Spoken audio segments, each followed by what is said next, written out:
Zajímavé easter eggy v Doki Doki Literature Club.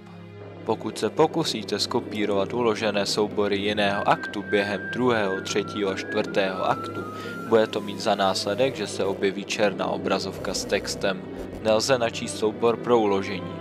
Načež se objeví Monika a zeptá se vás, zda se snažíte podvádět.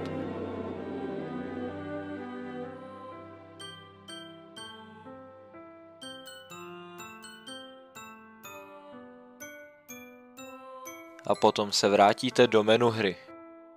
Když odstraníte soubor Moniky dříve, než začnete hrát první akt, dostanete se do scény, ve které Sayori bude zmatená a po chvíli začne křičet "Prosím, zastavte to". Hra se poté sama vypne a všechny soubory postav se kromě Sayori smažou. Pokud znovu hru zapnete, tak se objeví na obrazovce konec a poté se změní na černobílý obrázek Sayori, kde bude trochu kaput. A po 10 minutách se na obrazovce objeví nápis "Nyní může být každý šťastný".